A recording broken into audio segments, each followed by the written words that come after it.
Hey guys, माहौल जबरदस्त, शानदार। सीए में फाइनल। सर इनडायरेक्ट टैक्स के लिए रिवीजन लेक्चर्स शुरू हो रहे हैं साहब। दिल थाम के बैठेगा सर। कारण क्या है? ये सुपर फास्ट रिवीजन लेक्चर्स है। आपका 100% कंसंट्रेशन चाहिए सर। सही सुना आपने, 100%, 99 नहीं चाहिए सर। और अगर आपने 15 मिनट तक इन लेक्चर को ध्यान से सुन लिया तो 100% वैसे भी इधर ही आ जाएगा, क्योंकि सावधानी हटी दुर्घटना घटी, और दुर्घटना से सर कंसंट्रेशन ही भली सर।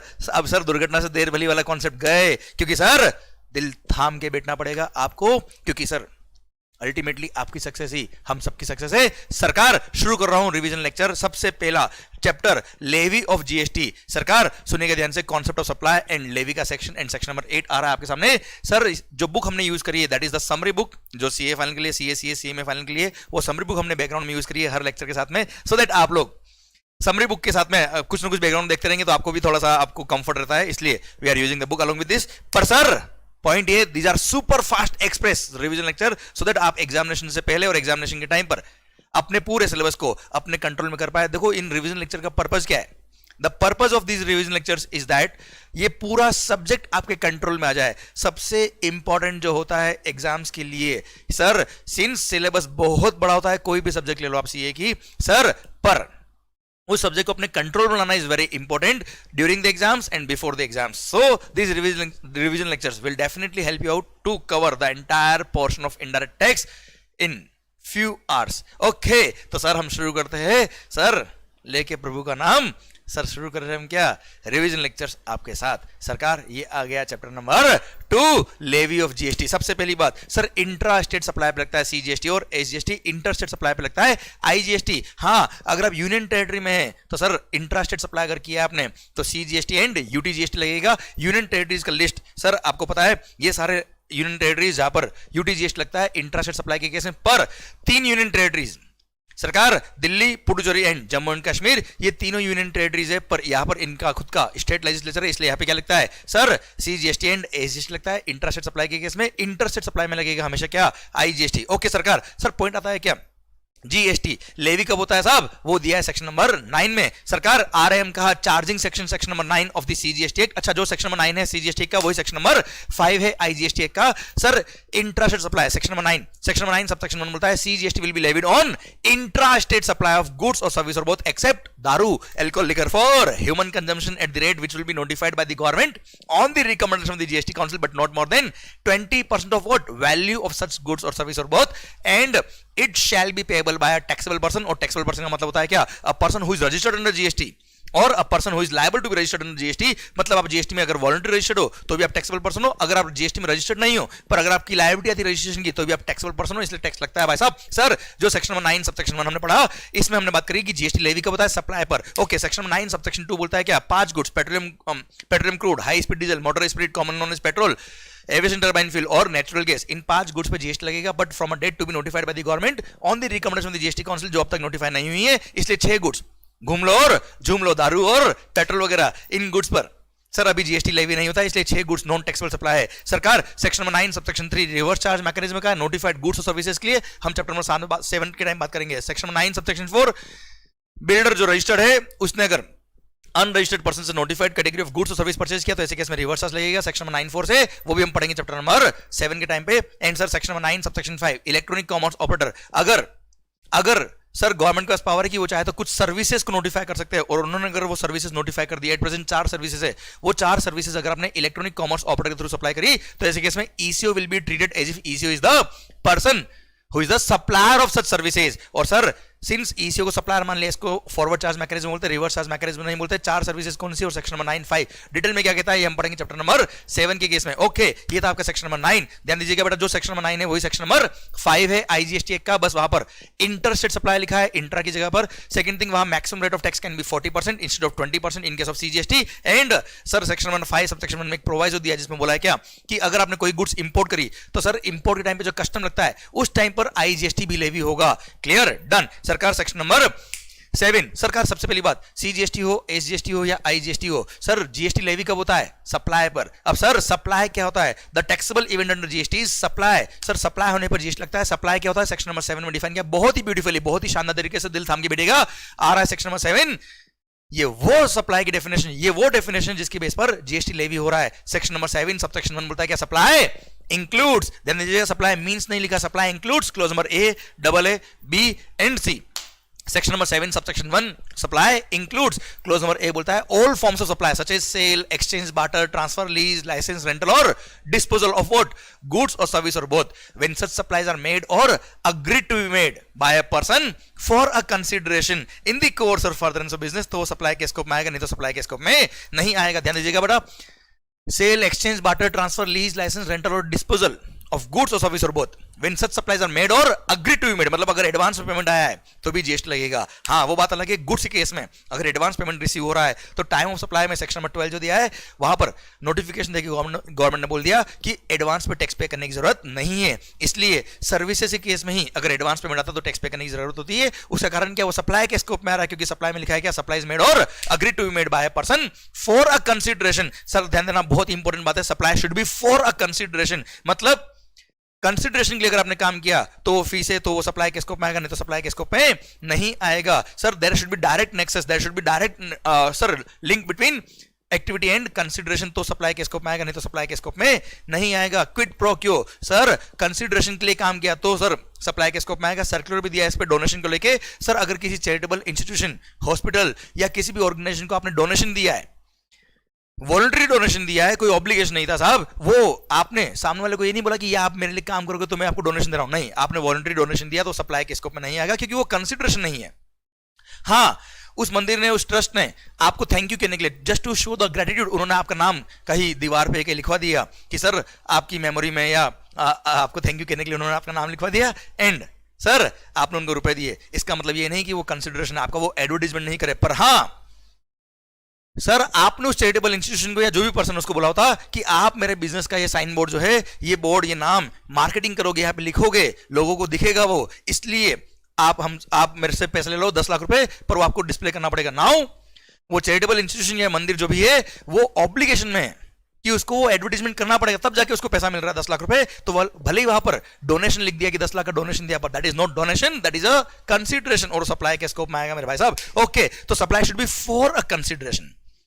आपको कभी वॉलंटरी गिफ्ट मिला है, डोनेशन मिला है, वो सप्लाई के स्कोप में नहीं आता है। Okay sir, plus supply should be for a consideration in the course of furtherance of business. Sir अगर आपने इन the course of furtherance of business के लिए पैसा लिया है और सप्लाई किया तो जीएसटी के स्कोप में आएगा, नहीं तो जीएसटी के स्कोप में नहीं आएगा। फॉर एग्जांपल, अगर आपने अपने घर की पर्सनल ज्वेलरी बेच दी for a consideration, but that is not in the course of furtherance of business, वो सप्लाई के स्कोप में नहीं आएगा। पर यही अगर आपके बिजनेस का एसेट होता और वो अगर आपने बेचा होता तो yes, in the course of furtherance of business के स्कोप में आता है, और ऐसे केस में जीएसटी लगता है। Sir section number 7 subsection 1 clause number double A, ध्यान देना बेटा, इस बार नया इंसर्ट हुआ है, अनइनकॉर्पोरेटेड एओपीबीओआई। अनइनकॉर्पोरेटेड एओपीबीओआई ने अपने मेंबर्स को कोई सर्विसेज दी है, या मेंबर्स ने एओपीबीओआई को सर्विस दी है सर फॉर कंसीडरेशन, तो ऐसे केस में वो सप्लाई के स्कोप में आएगा। दिमाग खराब करने की जरूरत नहीं है। कई सारे कोर्ट ने, कई सारे सर लॉ ने सर कुछ डिस्प्यूट क्रिएट कर दिया था, इसलिए गवर्नमेंट ने स्पेसिफिकली सर इसको सेक्शन नंबर 7 सबसेक्शन 1 जो सप्लाई की डेफिनेशन है उसी में क्लोज नंबर डबल ए बना के इंसर्ट कर दिया और बोल दिया दिमाग खराब मत करना मंगल, ये सप्लाई होगा और सर जीएसटी लगेगा इस पर। क्लियर? पहले था कहां पर, शेड्यूल 2 पैरा नंबर 7 के अंदर, उसको डिलीट कर दिया, डिलीट करा वहां से, और बोल दिया क्या स्पेसिफिकली इसको लेके आओ कहां पे, सप्लाई के स्कोप में, और लेके आ गए सप्लाई के स्कोप में। और हाँ ध्यान देना, सर्कुलर भी था पहले, वो यही बताता हूं मैं आपको। सर अनइनकॉर्पोरेटेड एओपीबीओआई ने अपने मेंबर्स को कोई सर्विसेज दी, जैसे मंथली मीटिंग करी, उसके लिए मेंबरशिप फी लिया, वो सप्लाई ऑफ सर्विस के स्कोप में आएगा। गुड्स बेचा तो सप्लाई ऑफ गुड्स के स्कोप में आएगा। अच्छा, मेंबर ने क्लब को सर्विस दी है, जॉइंट वेंचर को सर्विस दी है, तो सर ऐसे केस में वो भी सप्लाई के स्कोप में आएगा, that is for a consideration. And अगर एक मेंबर ने दूसरे मेंबर को सर्विस दी, वो भी सप्लाई के स्कोप में आएगा। और हाँ, उस सर्कुलर में एक बात और कही थी, कोई भी क्लब या जॉइंट वेंचर जब मेंबर से पैसा मांगता है मेंबरशिप फी के नाम का, क्लियर, वो दो तरह का होता है, एक तो होता है रेवेन्यू नेचर, अच्छा इसको बोलते हैं कैश कॉल। अगर कैश कॉल रेवेन्यू नेचर का है, काइंड ऑफ मेंबरशिप फी है, यस उस पर जीएसटी लगेगा, वो सप्लाई के स्कोप में आएगा। पर अगर वो कैश कॉल कैपिटल कंट्रीब्यूशन है, सर एक तरह से इन्वेस्टमेंट किया है, तो that's a pure transaction money, वो रिफंडेबल अमाउंट होता है, उस पर जीएसटी नहीं लगेगा, that is not supply at all, वो कंसीडरेशन नहीं है। Okay, section number 7 subsection 1 clause number B बोलता है क्या, import of services for a consideration whether or not in the course of furtherance of business, वो supply के scope में आएगा और जीएसटी लगेगा। सर फॉर एग्जांपल netflix.com का आपने सब्सक्रिप्शन लिया, भले ही वो इन the course of furtherance of business नहीं है, फिर भी वो सप्लाई के स्कोप में आएगा if it is for a consideration. Sir clause number C बोलता है क्या, कोई बात नहीं, कंसीडरेशन भी नहीं है तो भी सप्लाई के स्कोप में आएगा अगर वो ट्रांजैक्शन शेड्यूल नंबर 1 में कवर है। तो शेड्यूल 1 में there are 4 transactions which are covered in schedule number 1, जहां पर कंसिडरेशन नहीं है फिर भी क्या होगा, सप्लाई होगा, और सप्लाई अगर है तो जीएसटी लगेगा। और वो 4 ट्रांजेक्शन कौन कौन से है वो आपके सामने लेके आ रहा हूं साहब, दिल थाम के देखिएगा sir. Okay, first permanent transfer और disposal of the asset of the business where ITC has been availed. अगर आपने किसी गुड्स के परचेस पे आईटीसी नहीं लिया था और उसका अगर आपने परमानेंट ट्रांसफर या डिस्पोजल कर दिया विदाउट एनी कंसिडरेशन तो वो सप्लाई नहीं है। पर अगर किसी एसेट के परचेस पे आपने आईटीसी क्लेम किया और उसको अगर आपने किसी को डोनेट कर दिया, परमानेंट ट्रांसफर कर दिया, डिस्पोजल कर दिया तो सप्लाई ऑफ गुड्स के स्कोप में आ जाएगा। सर पैरा नंबर 2 बोलता है क्या, सर सप्लाई ऑफ गुड्स और सर्विस और बोथ बिटवीन रिलेटेड पर्संस और distinct person in the course और फर्दरेंस ऑफ बिजनेस, भले वो विदाउट कंसिडरेशन है फिर भी सप्लाई के स्कोप में आएगा। और पर ध्यान रखिएगा एम्प्लॉयर एम्प्लॉय भी रिलेटेड के स्कोप में आते हैं। पर एक्सेप्शन दिया है क्या, अगर आपने पर एनम पर एम्प्लॉय 50,000 रुपए तक के गिफ्ट दिए हैं, पर एनम पर एम्प्लॉय 50,000 तक के गिफ्ट दिए तो ऐसे केस में सप्लाई के स्कोप में नहीं आएंगे। सर ध्यान दीजिएगा डिस्टिंक्ट पर्सन के लिए सर्कुलर थे वो भी तुम्हें बता देता हूं। अच्छा, डिस्टिंक्ट पर्सन क्या होता है, सेम पेन नंबर पे 2 अलग अलग रजिस्ट्रेशन, भले वो सेम स्टेट के अंदर हो भले वो दूसरे स्टेट में हो, वो हमेशा डिस्टिंक्ट पर्सन कहलाएंगे। PAN number should be the same. अच्छा ध्यान देना बेटा, सेम स्टेट में अगर आपकी ब्रांचेस है तो आपके पास चॉइस होती है कि आप सिंगल रजिस्ट्रेशन लो या आप मल्टीपल रजिस्ट्रेशन नंबर लो, आपकी चॉइस है। अगर आपने मल्टीपल रजिस्ट्रेशन नंबर ले लिए तो आपस में क्या कहलाएंगे, डिस्टिंक्ट पर्सन कहलाएंगे। सिंगल रजिस्ट्रेशन लिया, एक प्लेस को आपने प्रिंसिपल प्लेस ऑफ बिजनेस दिखाया है, बाकी प्लेस को आपने एडिशनल प्लेसेस ऑफ बिजनेस दिखाया है, तो वो ऐसे केस में डिस्टिंक्ट पर्सन नहीं है। सर कोई दिक्कत नहीं, वो अगर आपस में ब्रांच ट्रांसफर करते हो सप्लाई के स्कोप में नहीं आएंगे। पर अगर आपकी एक ब्रांच महाराष्ट्र में एक ब्रांच गुजरात में है, वो इंटर स्टेट अगर ब्रांच ट्रांसफर कर रहे हैं, ध्यान देना बेटा वहां पर तो कंपलसरी है कि जिस स्टेट में आपका प्रेजेंस है, अलग अलग स्टेट में तो आपको अलग अलग रजिस्ट्रेशन लेने ही पड़ेंगे। इसलिए क्वेश्चन अगर कभी बोलते कि इंटर स्टेट ब्रांच ट्रांसफर किया तो बात सोचना ही मत कि डिस्टिंक्ट पर्सन है कि नहीं, डिस्टिंक्ट पर्सन है और सप्लाई के स्कोप में आएगा। सरकार एग्जांपल के लिए बता देता हूं, मैं आपको सर्कुलर दिए थे। सर मान लो कोई एयरलाइंस कंपनी है, उसकी एक ब्रांच महाराष्ट्र में एक ब्रांच कहां है, दिल्ली के अंदर है। उसने महाराष्ट्र ब्रांच से कुछ पार्ट्स कंपोनेंट्स या इंजन वगैरह सप्लाई किए, कहां पर, दिल्ली वाली ब्रांच को ब्रांच ट्रांसफर किया। ये interstate branch transfer of the goods हो गया। सर सप्लाई के स्कोप में आएगा, जीएसटी लगेगा। और उस मुंबई वाली ब्रांच ने, महाराष्ट्र ब्रांच ने अगर वो पार्ट्स कंपोनेंट्स या एक्सेसरीज परचेज करी थी, उसके परचेज पे अगर जीएसटी पे किया था, उसका आईटीसी वो ले सकते हैं। एक तरह से उसने क्या कर दिया, परचेज किया और एक तरह से ट्रेडिंग करके सर भेज दिया कहां पर, दिल्ली ब्रांच को। सेल पे जीएसटी लगेगा, परचेज पे जीएसटी पे किया, उसका आईटीसी ले सकते हैं। ओके भाई साहब। सर अच्छा, जब उसने सेकंड सर्कुलर, सब सर जब भी आप इंटरस्टेट या इंटरस्टेट जो भी गुड्स का ब्रांच ट्रांसफर करते हो आप, तो सर ऐसे केस में मोड ऑफ कन्वेंस जो आपने यूज किया, जैसे ट्रक यूज किया, कोई भी आपने ट्रेन यूज किया या आपने कोई कार यूज किया या आपने सर रेलवे यूज किया, कुछ भी, तो क्या वो ट्रक सप्लाई हो गया क्या? Mode of conveyance use for transportation of the goods from one branch to another branch, तो वो कन्वेंस थोड़ा सप्लाई है क्या भाई? उस ट्रक के अंदर जो माल रखा है, जो सामान रखा है, वो सप्लाई हुआ है। सर ट्रक सप्लाई नहीं हुआ। हाँ, ट्रक परमानेंटली भेज दिया होता तो वो सप्लाई के स्कोप में आ जाता है। ट्रक केवल मोड ऑफ कन्वेंस की तरह काम आ रहा है, तो केवल वो ट्रांसपोर्ट करके वापस आ रहा ना भाई ट्रक, तो सप्लाई के स्कोप में नहीं आएगा। पर अगर आपने परमानेंटली भेज दिया तो सप्लाई के स्कोप में आ जाएगा। हाँ, अब मान लो वहां पे मुंबई से दिल्ली जब आपने ट्रक भेजी थी जिसके अंदर आपने गुड्स रखे, वो गुड्स तो उसने अनलोड कर दिए। जब ट्रक वापस निकल रही थी तब ट्रक खराब हो गई, उस ट्रक का रिपेयरिंग कर दिया किसने? दिल्ली वाली ब्रांच ने, वो रिपेयरिंग का काम करता साहब। तो ऐसे केस में उसने अगर कंसिडरेशन नहीं भी चार्ज किया तो सप्लाई ऑफ सर्विस होगा मुंबई ब्रांच के लिए। सर ध्यान देना, दिल्ली ने एक तरह से मुंबई ब्रांच को सर्विसेज दी, क्योंकि मुंबई ब्रांच का ट्रक था, रिपेयरिंग किया किसने? दिल्ली ब्रांच ने। Truck is just an example, that may be any mode of conveyance. Okay sir, एक और सर्कुलर, मान लो मैं एक इंजीनियरिंग कंपनी हूं सर, बड़े बड़े प्लांट, बड़े बड़ी फैक्ट्रीज का मशीनों का मैं रिपेयरिंग करता हूं। अब ऐसे केस में क्या होता साहब, जब मैं फैक्ट्री से रिपेयरिंग करता हूं तो वहां से फैक्ट्री से मशीनें खोल के नहीं लाता हूं सर। प्लांट मेरे यहाँ पे नहीं आएगा। मैं क्या करता हूं, मैंने एक ट्रक बना रखी सर, और उस पर सारी मशीन्स इंस्टॉल करी हुई, रिपेयरिंग मशीन्स वगैरह sir, spare parts, crane sir, spare machine सब मैंने रखी हुई है। अब सर क्या होगा, कभी भी किसी कंपनी का ऑर्डर आएगा, क्लाइंट का ऑर्डर आएगा प्लांट का रिपेयरिंग करने के लिए, हमारा जो मशीन ऑन दी व्हील है वो जाएगा क्लाइंट के यहाँ पे और रिपेयरिंग करके आ जाएगा, और रिपेयरिंग चार्ज होगा उस पर वो जीएसटी पे कर देंगे। पर मान लो मेरा एक ब्रांच है महाराष्ट्र में, एक ब्रांच है कहाँ, गुजरात में। गुजरात ब्रांच को सर इस तरह के ट्रक रिक्वायर्ड थे, वहां के क्लाइंट को सर ऑर्डर आया, वहां के क्लाइंट से ऑर्डर आया और वहां पे ट्रक्स कम पड़ गए, मुंबई ब्रांच में एक्स्ट्रा ट्रक था, तो इस तरह का मशीन ऑन द व्हील जो था उन्होंने मुंबई ब्रांच ने टेम्परेली वहां भेज दिया, कहां, आपके गुजरात ब्रांच में। तो क्या ट्रक सप्लाई हुआ है क्या? Again that is just a mode of conveyance, वो सप्लाई नहीं हुआ। उस पर जो भी कंज्यूमेबल थे, वो कंज्यूमेबल जब गुजरात ब्रांच जाएंगे, गुजरात ब्रांच जब अपने कस्टमर को, क्लाइंट को सर्विसेज देगा, तब कंज्यूमेबल कंज्यूम हो जाएंगे, तो कंज्यूमर वापस नहीं आने वाला है, पर बाकी सारे गुड्स तो वापस आने वाले हैं ना यार। तो मुंबई ब्रांच ने जब गुजरात ब्रांच को इस तरह का ट्रक ऑन द व्हील या sorry machine on the wheel भेजा होगा, तब ऐसे केस में केवल कंज्यूमेबल जो है वो सर सप्लाई के स्कोप में माने जाएंगे। अदरवाइज ट्रक वगैरह, मोड ऑफ कन्वेंस वगैरह कुछ भी सप्लाई के स्कोप में नहीं माने जाएंगे, अनलेस आपने परमानेंटली भेज दी तो बात अलग होगी सर। क्लियर? ओके, ये डिस्टिंक्ट पर्सन की जो भी सर्कुलर खत्म होता है। अब I hope you are getting the point. सरकार नो डाउट ये बहुत ही फास्ट है, पर यस इसका पर्पज यही है, ये फास्ट नहीं होंगे तो सर आप एग्जामिनेशन से पहले और उसके ड्यूरिंग द एग्जामिनेशन आप इनको रिवाइज नहीं कर पाएंगे। दिल थाम के सुनेगा और पूरा ध्यान इधर होना चाहिए। सरकार सेक्शन नंबर 7 चल रहा सप्लाई का definition section number 7 subsection 1 clause number C schedule 1 के 4 ट्रांजैक्शन उसमें पैरा नंबर 3 पे हम आ गए sir supply of goods by principal to his agent supply of goods by principal to his agent where agent undertake to supply the goods on behalf of principal तो supply के scope में आएगा इसका example sir का ध्यान दीजिएगा बेटा supply of goods by principal to agent sir principal अगर एजेंट क्या गुड्स बेच रहा है वो सप्लाई के स्कोप में कब आएगा जब एजेंट जब कस्टमर को गुड्स बेच रहा है वो खुद का इनवॉइस खुद के नाम का बिल अगर इश्यू कर रहा है तो ऐसे केस में प्रिंसिपल के यहां से जब एजेंट को जाएगा इसको सप्लाई मान लेंगे और एजेंट जब कस्टमर को बेचेगा ये मानेंगे कि कस्टमर को एजेंट ने बेचा है क्लियर और प्रिंसिपल ने जब गुड्स ट्रांसफर किया होगा उस एजेंट के यहां पर वो इस पैरा नंबर 3 की वजह से सप्लाई के स्कोप में आ जाएगा उस पर जीएसटी लगेगा जिसका आईटीसी एजेंट ले लेगा सर कोई दिक्कत नहीं है sir vice versa supply of goods by agent to his principal where agent undertake to receive the goods on behalf of principal sir मैंने आपको मान लो परचेसिंग के लिए आपने रॉ मटेरियल परचेज करने के लिए एजेंट अपॉइंट कर दिया अब जब आप गुड्स परचेज कर रहे हो मेरे बिहाफ पे परचेज कर रहे हो पर सर उस सप्लायर से जो बिल बनवा रहे हो वो एजेंट अपने नाम का बनवा रहा है तो ऐसे केस में ये मान लेंगे कि एजेंट ने गुड्स खरीदा है for the purpose of GST और वो जब एजेंट के ऐसे गुड्स मेरे यहाँ पे आएगा तो मान लेंगे उसने मेरे को सप्लाई किया है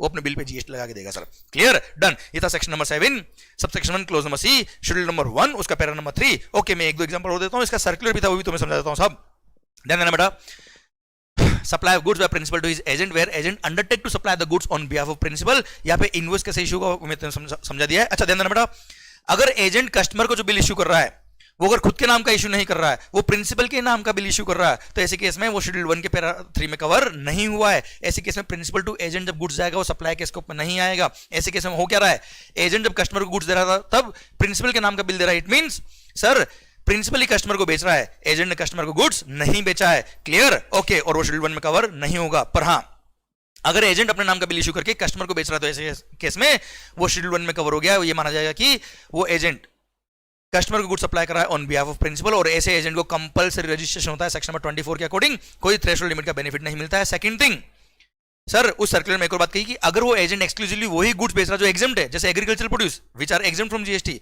वही सप्लाई करता तो ऐसे केस में अगर आप एक्सक्लूसिवली एग्जाम सप्लाई करते तो ऐसे केस में रजिस्ट्रेशन की जरूरत नहीं होती उस एजेंट को भी रजिस्ट्रेशन नहीं कराना पड़ेगा कोई दिक्कत नहीं आएगी सर और देखिए ध्यान से डेल क्रेडिटर एजेंट का एक सर्कुलर था वो भी तो मैं समझा देता हूं डेल क्रेडिटर एजेंट के केस में क्या होता है डेल क्रेडिटर एजेंट अगर शेड्यूल 1 वाले एजेंट में कवर हो रहा है अगर वो डेल क्रेडिटर एजेंट अपने खुद के नाम का बिल इशू कर रहा है कस्टमर को it means he is selling the goods to the customer ऐसे केस में over and about the price अगर वो इंटरेस्ट चार्ज कर रहा है उस कस्टमर से तो सर सप्लायर एजेंट है और सप्लायर ने अपने कस्टमर से over and about the price अगर कुछ इंटरेस्ट चार्ज किया है तो interest will form part of value of supply और उस पर भी जीएसटी लगेगा पर अगर डेल क्रेडिटर एजेंट कस्टमर को जो बिल लिख रहा है वो प्रिंसिपल के नाम का बिल लिख रहा है इट मींस प्रिंसिपल ने गुड्स बेची कस्टमर को और सर एजेंट ने गुड्स नहीं बेची कस्टमर को ऐसे केस में एजेंट जब उस कस्टमर से इंटरेस्ट की रिकवरी करेगा ये माना जाएगा सिंपली कि सर उसने लोन दिया एडवांस दिया उस कस्टमर को उसकी वजह से इंटरेस्ट आया और उस इंटरेस्ट पे जीएसटी क्या है एग्जेम्प्ट ऐसा मेगा एग्जेम्पशन लिस्ट में लिखा है भारत माता की जय सरकार आई होप सर्कुलर भी समझ में आ रहा है आपको साथ में sir para number 4 import of services ध्यान से सुनिएगा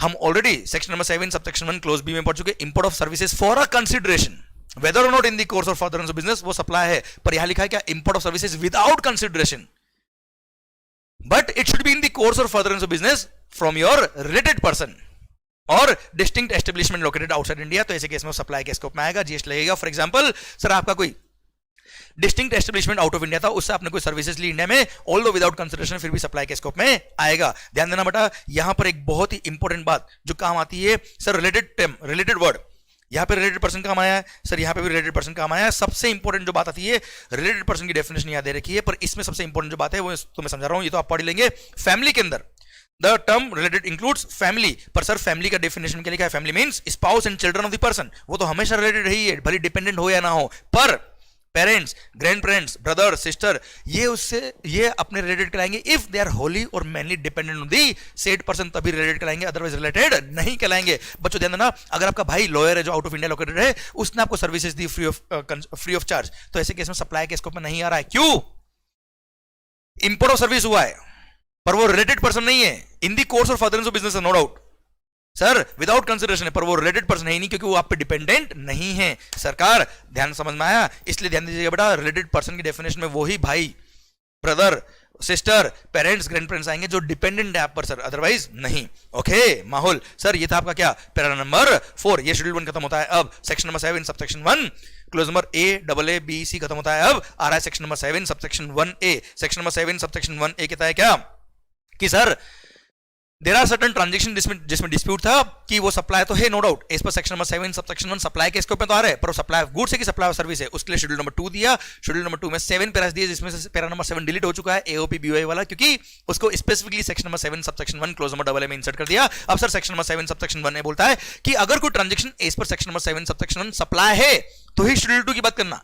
अगर वो सप्लाई के स्कोप में ही नहीं आ रहा है, शेड्यूल 2 देखने की जरूरत नहीं है। शेड्यूल 2 के अंदर अब 6 पैरा रह गए। फर्स्ट पैरा सर बोलता है कि परमानेंट आपने गुड्स का ओनरशिप ट्रांसफर कर दिया, सेल ऑफ गुड्स कर दिया, टाइटल इन गुड्स ट्रांसफर किया, तो ऐसे केस में सप्लाई ऑफ गुड्स कहलाएगा। अगर आपने गुड्स का ओनरशिप ट्रांसफर नहीं किया, रेंट पे दिया, लीज पे दिया, राइट इन गुड्स दिया है, undivided shares in the goods आपने ट्रांसफर किए, तो सप्लाई ऑफ सर्विस के स्कोप में आएगा। हाँ, नेक्स्ट आता है क्या, अगर आपने किसी गुड्स को इंस्टॉलमेंट बेसिस पे बेचा है, जहां पर ओनरशिप शैल मतलब कंपल्सरीली पास होगी on a future date upon payment of all the installment, तो ऐसे केस में हर इंस्टॉलमेंट जो आप पे करे वो सप्लाई ऑफ गुड्स के स्कोप में आएगा। जैसे हायर परचेज में क्या होता है भाई, सर सारी इंस्टॉलमेंट पे करने के बाद ओनरशिप ट्रांसफर हो जाएगी, क्लियर। तो आप हर ईएमआई जो पे करे हो, हर इंस्टॉलमेंट जो पे करे हो, सप्लाई ऑफ गुड्स के स्कोप में आएगा, क्लियर, डन। अच्छा, एक और पैरा नंबर 6 का पॉइंट मैं यहां बता रहा हूं आपको, यहां पे लिखा है पैरा नंबर 6 में, transfer of right to use any goods for any purpose is also supply of service, clear. तो राइट इन यूज ट्रांसफर हो या राइट टू यूज ट्रांसफर हो, कोई फर्क नहीं पड़ता है sir. Effective control position transfer हो या ना हो, ऑपरेटिंग लीज हो या फाइनेंस लीज हो, दोनों ही क्या है, सप्लाई ऑफ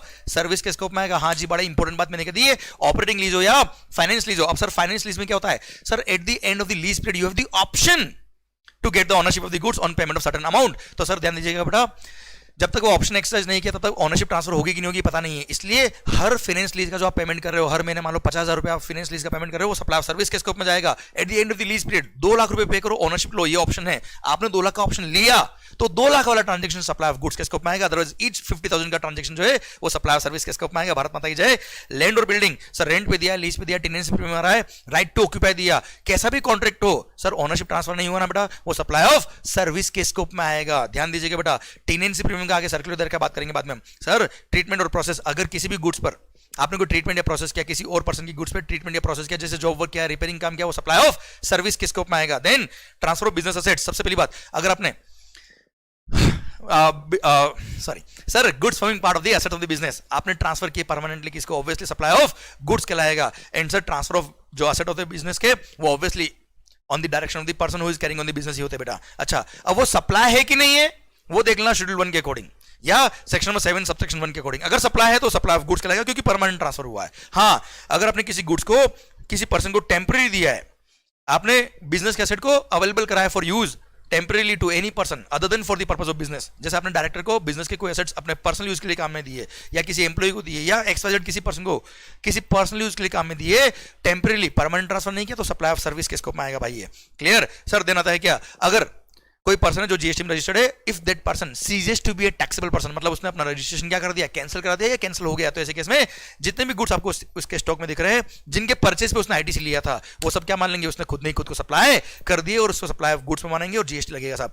पर इसके 2 एक्सेप्शन है। एक्सेप्शन क्या है बेटा, फर्स्ट, अगर आपका business as a going concern आपके लीगल हायर्स कंटिन्यू कर रहे हैं, कोई दिक्कत नहीं है सर, ट्रांसफर का रजिस्ट्रेशन कैंसिल होगा, ट्रांसफर नया रजिस्ट्रेशन कराएगा, गवर्नमेंट को कोई लॉस नहीं इसके अंदर रेवेन्यू का। सेकंड थिंग, अगर सर आपने अपना business as a going concern किसी और को बेच दिया है, टेक ओवर हो गया, अमलगमेशन हो गया, तो ऐसे केस में अगेन बिजनेस कंटिन्यू हो रहा है, सर जो ट्रांसफर हो नया रजिस्ट्रेशन करा रहा है जीएसटी में, गवर्नमेंट को कोई लॉस नहीं, ऐसे केस में सप्लाई के स्कोप में वो नहीं आएगा। आइए पैरा नंबर 5, ये 6 ट्रांजेक्शन यहां लिखे जो सप्लाई ऑफ सर्विस होगा। First, renting of immovable property, भले इफेक्टिव कंट्रोल या पोजीशन ट्रांसफर हुआ है नहीं हुआ, अगर आपने इमूवेबल प्रॉपर्टी का रेंटिंग पे कोई कंसिडरेशन लिया तो सप्लाई ऑफ सर्विस के स्कोप में आएगा। सेकंड क्लॉज में भी बड़ा ही इंपॉर्टेंट, सर आलिया भट्ट सरकार फ्लैट बुक कराया अपने अंडर कंस्ट्रक्शन बिल्डिंग में, सप्लाई ऑफ सर्विस के स्कोप में आएगा। सुनिएगा बात को ध्यान से सर, पैरा पहले मैं क्लोज बोलता हूं, construction of a complex building, civil structure और a part thereof, comma, including a complex और इंक्लूडिंग अ बिल्डिंग और इंक्लूडिंग अ कॉम्प्लेक्स और building intended for sale to a buyer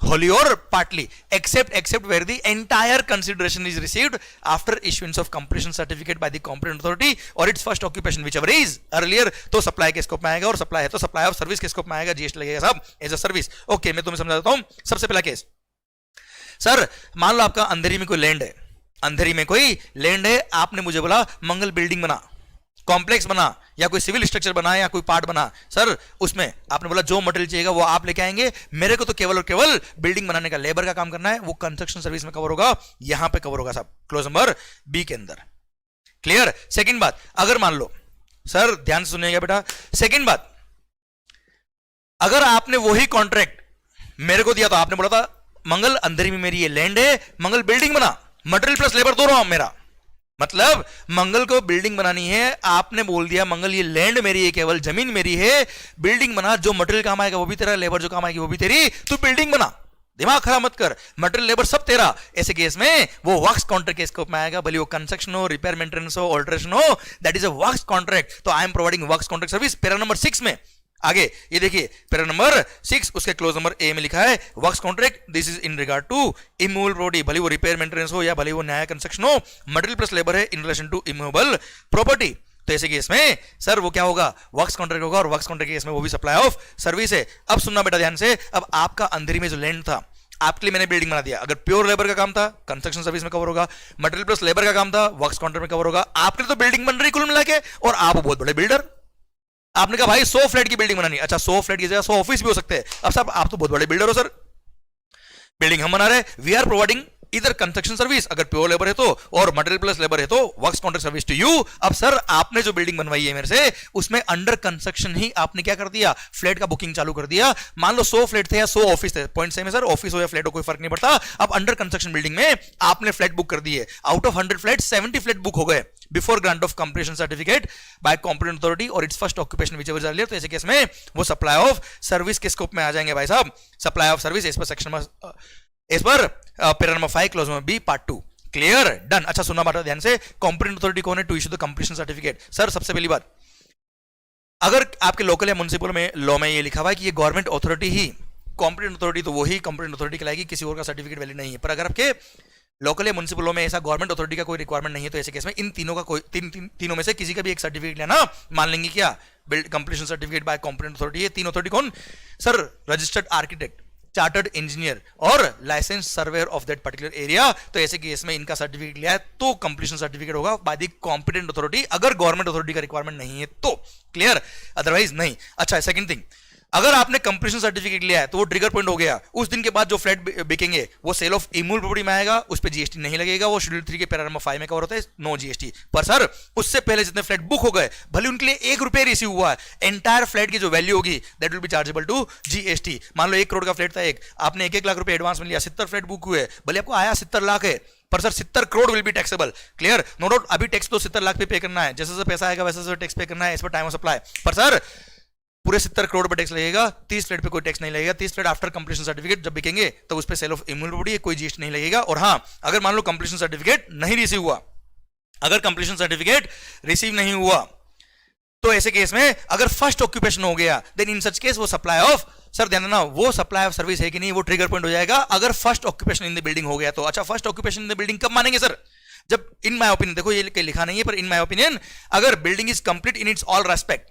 it means पहली बात तो building पूरी complete हो गई है, लाइट कनेक्शन आ गया है, पानी कनेक्शन आ गया है, सीवरेज कनेक्शन चालू हो गया है, तो ऐसे केस में building is complete in its all respect. और ऐसे केस में अगर फर्स्ट ऑक्यूपेशन आ गया, ऑल्दो कंप्लीशन सर्टिफिकेट नहीं रिसीव हुआ, फिर भी मान लेंगे कि सर वो ट्रिगर पॉइंट हो गया है, जिसके बाद जो फ्लैट बिकेंगे उस पर जीएसटी नहीं लगेगा, पर उसके पहले वालों पर जीएसटी लग जाएगा। भारत माता की जय। सर आइए para number C, sir intellectual property right, IPR temporary transfer किया है, permitting the use of the IPR किया, supply of service, copyright, patent, trademark etcetera. Sir then information technology software, आपके लिए मैंने कस्टमाइज सॉफ्टवेयर बनाया, enhance किया, implement किया, upgrade किया, ट्रेनिंग दी, sir supply of service. Then sir कुछ नहीं करने के पैसे मिल रहे, non compete agreement, agreeing to obligation to refrain from an act or to tolerate an act or situation or to do an act is supply of service. अच्छा आपने मान लो एक और एग्जांपल, लिक्विडेटेड डैमेजेस, कोई कॉन्ट्रैक्ट तोड़ दिया, contract में लिखा था ये काम अगर ढंग से नहीं किया है, कॉन्ट्रैक्ट टूट गया, तो ऐसे केस में आपको लिक्विडेटेड डैमेजेस चार्ज पे करने पड़ेंगे, वो भी सप्लाई ऑफ सर्विस के स्कोप में आएंगे साहब। And sir transfer of right to use any goods, financial is the best example, supply of service होगा।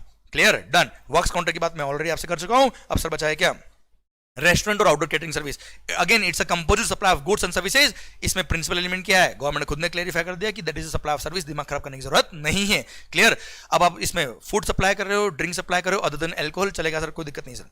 Clear, okay sir. Para number 7 जो पहले था एओपी बीओए का, ये यहां से हटके स्पेसिफिकली सेक्शन नंबर 7 सबसेक्शन 1 में क्लोज नंबर AA में कवर हो गया है, इसलिए यहां से हटा दिया साहब। ये हो गया क्या, शेड्यूल नंबर 2 खत्म, para section number 7 subsection 1A खत्म होता है अब। अच्छा टेनेंसी प्रीमियम के लिए सर सर्कुलर आया, बोला क्या, अगर कोई प्रॉपर्टी को किसी को आपने रेंट पे दिया, अब वो आउटगोइंग टेनेंट क्या कर रहा है, टेनेंसी प्रीमियम चार्ज कर रहा है फ्रॉम द इनकमिंग टेनेंट या फिर ओनर से, तो ऐसे केस में सप्लाई ऑफ सर्विस के स्कोप में आएगा। हाँ जो इनकमिंग टेनेंट है वो टेनेंसी प्रीमियम पे कर रहा है for residential dwelling for use as residence, तो ऐसे केस में उस टेनेंसी प्रीमियम के अमाउंट पे जीएसटी एग्जेम्प्ट हो जाएगा, अदरवाइज टेनेंसी प्रीमियम के अमाउंट पे जीएसटी हमेशा लगेगा। क्लियर? अच्छा, एक और इस सर्कुलर में भी बोला कि उस टेनेंसी प्रीमियम पे भले स्टैम्प ड्यूटी पे करो, कोई भी टैक्स पे करो, वी डोंट केयर, जीएसटी तो लगेगा।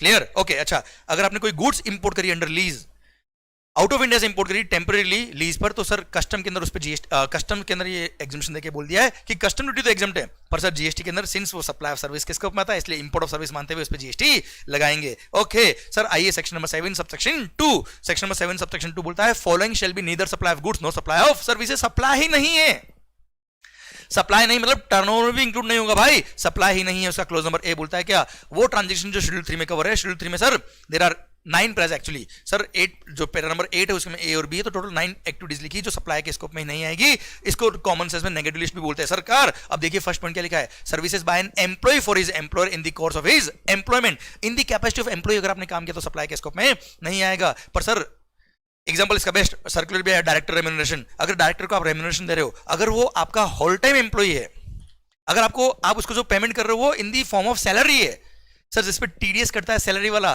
तो सर उस पे जीएसटी नहीं लगेगा। पर अगर आप उसको प्रोफेशनल फी पे कर रहे हो सर, जिस पे प्रोफेशनल फी वाला टीडीएस कट रहा है, तो ऐसे केस में वो सप्लाई के स्कोप में आएगा, जीएसटी लगेगा। और रिवर्स चार्ज मैकेनिज्म में कंपनी को टैक्स पे करना पड़ेगा सर। जैसे इंडिपेंडेंट डायरेक्टर कभी भी एम्प्लॉय नहीं होता है, ऐसे केस में जो फीस उसको पे कर रहे हो डायरेक्टर रेम्यूनरेशन सप्लाई के स्कोप में आएगा, क्योंकि वो एम्प्लॉय की रिलेशनशिप में नहीं पे किया। अच्छा, आप कोई होल टाइम डायरेक्टर है, उसको आप सैलरी पे कर रहे हो, वो जीएसटी के स्कोप में नहीं आएगा, वो यहाँ पर शेड्यूल 3 के पैरा नंबर 1 में कवर हो जाएगा। पर अगर उसको इन दी कैपेसिटी ऑफ डायरेक्टर कुछ एडिशनल रेवेन्यू आप पे कर रहे हो, जिसपे प्रोफेशनल फी का टीडीएस काट रहे हो, उस अमाउंट पे जीएसटी लग जाएगा सर।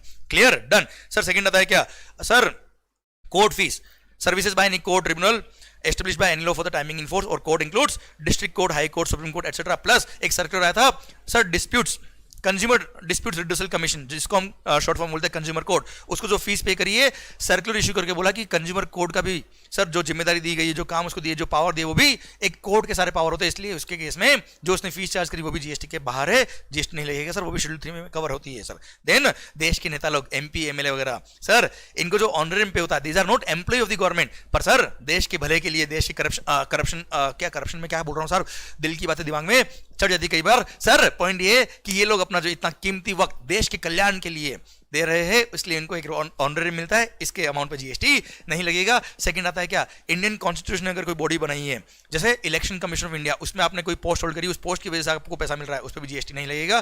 देन थर्ड आता है क्या sir, central government state government कोई बॉडी बनाई है, जैसे ICAI setup an act of parliament, उसके आप चेयरमैन हो, डायरेक्टर हो, या कोई पोस्ट होल्ड आपने करी हुई है, जैसे central council member, regional council member, उसको उस पोस्ट की वजह से कोई पैसा मिल रहा है, उस पर जीएसटी नहीं लगेगा। पर अगर इसका मतलब ये नहीं रीजनल काउंसिल मेंबर या सेंट्रल काउंसिल मेंबर ने जिंदगी में जो भी काम किया सब एग्जाम हो गए, नहीं सर, उस कैपेसिटी में जो पैसा मिल रहा है उस पर जीएसटी नहीं लगेगा सर। नेक्स्ट आता है क्या, अंतिम सेवा, आपने किसी को अंतिम सेवा का मौका दिया, तो सर उसने जो फीस चार्ज किया उस पर जीएसटी नहीं लगेगा। किसी को भेज रहे हो सर, उससे क्या जीएसटी ले बेचारे से, तो sir services of funeral, burial, crematorium और mortuary services including transportation of the deceased को जीएसटी नहीं लगता बेटा।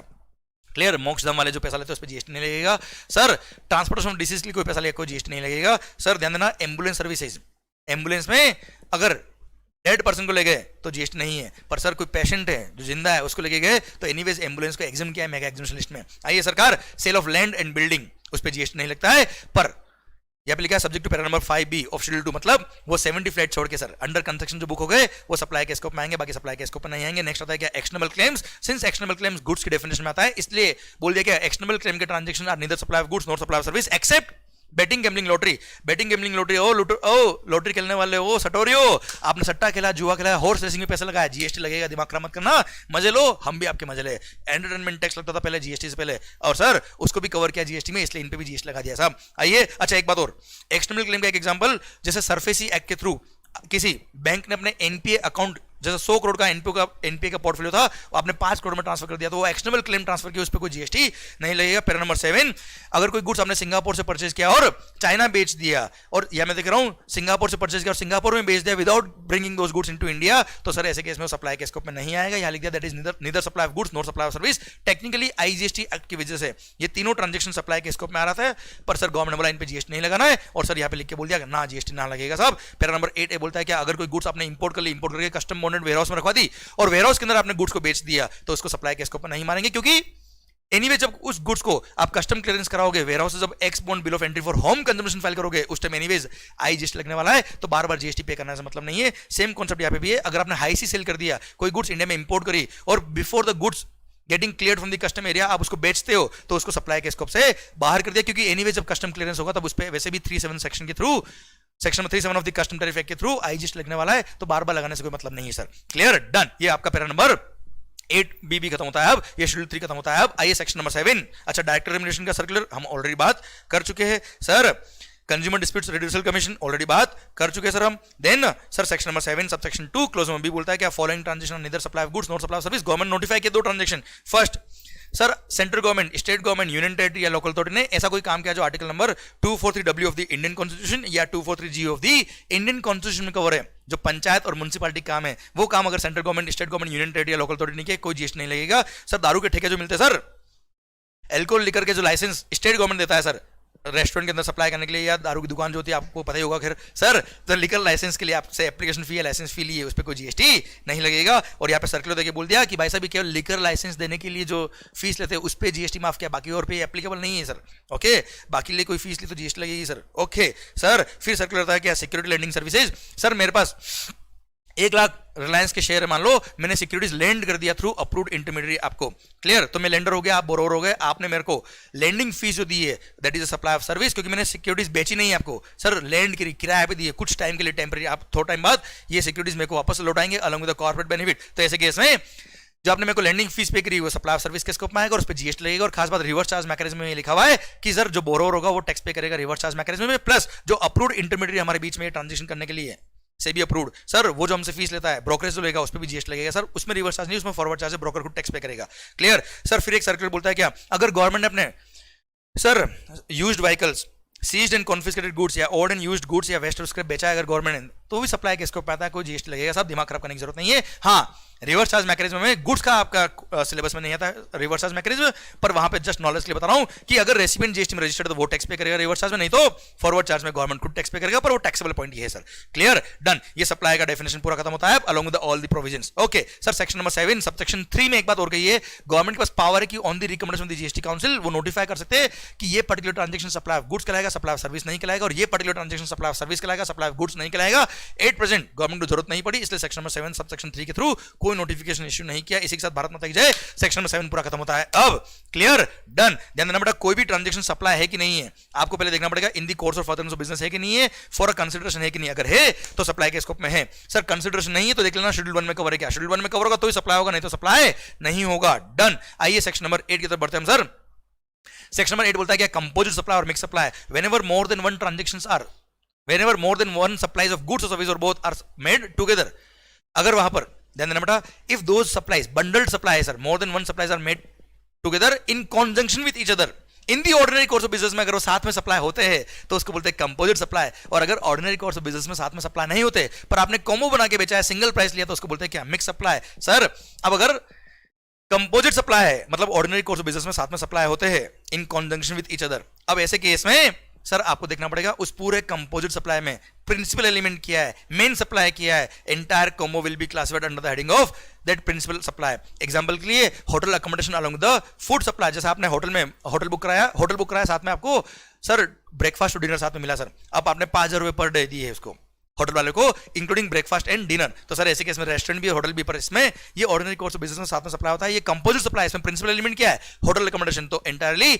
होटल अकोमोडेशन में क्लासिफाई करेंगे इसको हम। क्लियर, और सारे प्रोविजन उसके अप्लाई होंगे। पर अगर कोई कॉम्बो है जो ऑर्डिनरी कोर्स ऑफ बिजनेस में साथ में सप्लाई नहीं होता है पर आपने साथ में सप्लाई किया और फिक्स और आपके लिए सिंगल प्राइस चार्ज किया, जैसे आप किसी स्वीट शॉप पे गए, आपने वहां पे क्या लिया सर कुछ एक कॉम्बो था सर जिसमें मिठाई भी थी, चॉकलेट भी थी, नमकीन भी थी, बिस्किट भी थे और ड्राई फ्रूट्स भी थे, और सबका कॉम्बो मिला के 2,000 रुपए का था, सिंगल प्राइस चार्ज किया, तो ऐसे केस में वो मिक्स सप्लाई है, क्योंकि ये ऑर्डिनरी कोर्स ऑफ बिजनेस में सब अलग अलग गुड्स बिकते हैं, आपने साथ में सप्लाई किया है, वो मिक्स सप्लाई के स्कोप में आएगा। और ऐसे केस में हाईएस्ट लायबिलिटी जो देगा, जो भी गुड्स पर रेट ऑफ टैक्स हाईएस्ट होगा उसमें क्लासिफाई करेंगे एंटायर कॉम्बो को बेटा। Clear, done. पर कंपोजिट सप्लाई के केस में sir rate of tax highest हो लोएस्ट हो उससे कोई फर्क नहीं पड़ता, जो प्रिंसिपल एलिमेंट है उसमें क्लासिफाई करते हैं हम सर। Clear, done. अच्छा, केस टू केस में डिपेंड करेगा कि कंपोजिट सप्लाई कौन सा है, मिक्स सप्लाई कौन सा है, और कंपोजिट में भी प्रिंसिपल एलिमेंट कौन सा है, it depends on case to case. आइए कुछ सर्कुलर तरीके वो बात कर लेते हैं हम। जीटीए सर्विस, अब goods transport agency services, goods transport क्या करता है, कई बार ट्रांसपोर्ट गुड्स के साथ में पैकिंग अनपैकिंग भी कर देता है, लोडिंग अनलोडिंग भी कर देता है। अगर उसने साथ में काम किया है वाला, तो ये कंपोजिट सप्लाई है, ऑर्डिनरी कोर्स ऑफ बिजनेस में साथ में सप्लाई होता है। प्रिंसिपल एलिमेंट क्या है, ट्रांसपोर्टेशन ऑफ दी गुड्स, उसमें ही क्लासिफाई करेंगे बेटा ये। Okay, second sir retreading of tyres, मैंने पुराने टायर को रिफर्बिश करके नया बनाया, उसमें रबर भी मैंने लगाया, उसमें जो दूसरे पार्ट्स कंपोनेंट्स कुछ आइटम लगता है वो भी मैंने लगाया, सर्विसेज भी मैंने दी है। गवर्नमेंट ने बोला है कि यस ये कंपोजिट सप्लाई है, ऑर्डिनरी कोर्स ऑफ बिजनेस में साथ में सप्लाई होता है, और ऐसे केस में principal element is supply of service. हाँ, मैंने रीट्रेडेड टायर्स बेचे, केवल रीट्रेडिंग आपसे करवा दी, वो सप्लाई ऑफ सर्विस का बिल दे दिया। अब वो रीट्रेडेड टायर मैंने बेचे तो सेल ऑफ गुड्स में आएगा बेटा ये। बस बॉडी बिल्डिंग, सर ट्रक थी, इंजीनियरिंग सब लगा होता, बस उसकी बॉडी नहीं लगी हुई थी। अब बस की बॉडी बिल्डिंग का काम आप करते हो, इसमें मटेरियल भी आपका, लेबर भी आपका, कंपोजिट सप्लाई है, पर गवर्नमेंट नोटिफिकेशन दिया टैरिफ के अंदर और बोल दिया कि सप्लाई ऑफ सर्विस के स्कोप में आएगा भाई ये। क्लियर? देना था क्या, प्रिंटिंग कॉन्ट्रैक्ट, ध्यान देना बेटा। प्रिंटिंग इधर क्या होता है, पेपर भी आपका, इंक भी आपका, बस मटेरियल में दे रहा हूं, आप प्रिंट करके दे रहे हो, तो सर प्रिंटिंग सर्विस भी आपकी है, मटेरियल भी आपका है, और सर सर्विसेज भी आपकी। ऐसे किसमें कंपोजिट सप्लाई तो है, पर प्रिंसिपल एलिमेंट क्या है, इट डिपेंड्स। अगर printing of books, pamphlet, brochure, annual report और द लाइक है, तो ऐसे केस में ये सप्लाई ऑफ सर्विस कहलाएगा। पर अगर प्रिंटिंग ऑफ एनवलप है, printed envelope, letter cards, printed box, tissue, napkins, wallpaper etcetera, जिसमें डिजाइन लोगो आपका लगाया केवल, तो ऐसे केस में प्रिंसिपल एलिमेंट क्या है, सप्लाई ऑफ गुड्स है बच्चों। ओके सरकार, सप्लाई ऑफ बुक्स, सर मैंने बुक्स का कॉपीराइट आपको दे दिया, तो जो रॉयल्टी मैंने ली वो तो सप्लाई ऑफ सर्विस है, पर वो कॉपीराइट आपने लेने के बाद उस बुक का प्रिंटिंग कराया और आपने उस बुक को बेचा है, तो सेल ऑफ गुड्स में कहलाएगा बेटा, उसमें क्या दिक्कत है सर। देन नेक्स्ट होता है क्या, servicing of cars, 2 wheelers 4 wheelers का जो सर्विसिंग होता है, उसमें अगर जिसने सर्विस किया उसने कंपोजिट अमाउंट चार्ज किया है, गुड्स जो लेबर लगा और जो कंपोनेंट लगे, पार्ट्स लगे, ऑयल वॉइल लगा, उसका अलग बिल नहीं दिया, तो इसमें प्रिंसिपल एलिमेंट क्या है, it depends on case to case, ऐसा सर्कुलर ने कहा है। पर अगर बिल में लेबर का चार्जेस अलग लिखा है, पार्ट्स से चार्ज अलग लिखे, तो respective goods is the supply of goods, respective service is the supply of service, वो कंपोजिट भी नहीं है प्रिंसिपल, और ऐसे केस में कोई आपको कंपोजिट और मिक्स सप्लाई के प्रोविजन लगाने की जरूरत नहीं है। देन आ रहा है क्या, बैटिंग गैम्बलिंग, सरकार हम ऑलरेडी बात कर चुके हैं, batting gambling is supply of service, ऐसे केस में जीएसटी लगेगा 28% is the rate of tax. भले आप एडमिशन इन द कैसीनो ले रहे हो, कैसीनो ध्यान होगा सर, अगर आप कभी गए हो तो आपने देखा होगा एंट्री टिकट पे 28% टैक्स लगेगा, और नहीं गए तो अच्छे से पढ़ाई करो, अपना दिन भी आएंगे। अबे ओ पढ़ाई इसके लिए थोड़े कर रहे हैं, ओके। और सर कैसीनो में जाके आपने बैटिंग गैम्बलिंग जुआ खेला, उस पर भी 28% टैक्स लगेगा भाई साहब। क्लियर? डन। सर नेक्स्ट आ रहा है क्या, कॉस्ट पेट्रोलियम, अगर ऑयल एक्सप्लोर करने के लिए आपको कॉन्ट्रैक्ट मिल गया गवर्नमेंट से, तो जो भी आपने ऑयल एक्सप्लोर किया है और प्रोडक्शन किया है उसके कॉन्ट्रैक्टर आप हो, सर ऐसे केस में you are not providing services to government, क्योंकि ये प्रिंसिपल बेस पे आप काम करो, या आप ऐसा नहीं कि गवर्नमेंट आपको as a service supplier appoint किया, नहीं, सारा काम आप कर रहे हो, सारा रिस्क आपका है। पर सर जो ऑयल आपने निकाला वो सारा सरेंडर करना पड़ता है आपको गवर्नमेंट को, क्योंकि ऑयल सारा कंट्रोल होता है गवर्नमेंट के थ्रू। पर हाँ, जो आपने काम किया, मेहनत किया साहब, आपका पैसा, आपका कॉस्ट, आपका प्रॉफिट आपको मिलना चाहिए ना, तो उतना पेट्रोलियम का कॉस्ट, पेट्रोलियम का पार्ट आपको दिया जाता है, उसको बोलते हैं कॉस्ट पेट्रोलियम। गवर्नमेंट ने सर्कुलर देके बोला कि cost petroleum is not supply of service, उस पर कोई जीएसटी नहीं लगेगा, that is not a consideration for services provided by you, कोई जीएसटी नहीं लगेगा। पर हाँ, मान लो कॉन्ट्रैक्ट मिला होता किसी ज्वाइंट वेंचर को, तो सर कॉस्ट पेट्रोलियम जो मिल रहा है उस ज्वाइंट वेंचर को, उस पे जीएसटी नहीं लगेगा, पर उस ज्वाइंट वेंचर ने किसी मेंबर को बोला कि तुम ये सर्विसेज दो, उसके लिए ज्वाइंट वेंचर आपको फीस दे देगा, तो that is a supply of service by member to joint venture, वो अलग बात होगी सर। पर कॉस्ट पेट्रोलियम पे कोई जीएसटी नहीं है। लास्ट में आता है क्या, priority sector lending certificate, government ने बोल दिया क्या, इसको गुड्स की तरह माना जाएगा, ये सिक्योरिटीज नहीं है,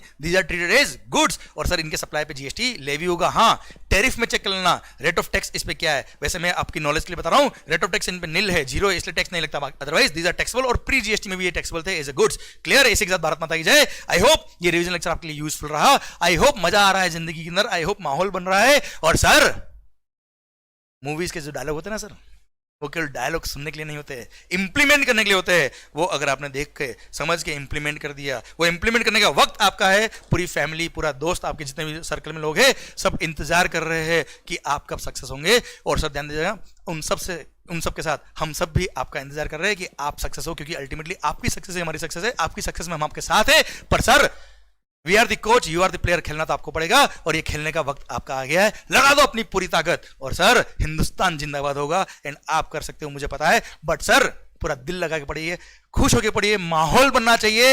एंड सर कमेंट बॉक्स में जब आप कमेंट करते हो कि माहौल सर माहौल, तो मेरी एनर्जी और डबल हो जाएगी, एंड सर मजे आने वाले हैं। All the best, take care, माहौल, और पढ़ते रहिए इस तरह से खुश होके पूरी एनर्जी के साथ। जय हिंद दोस्तों।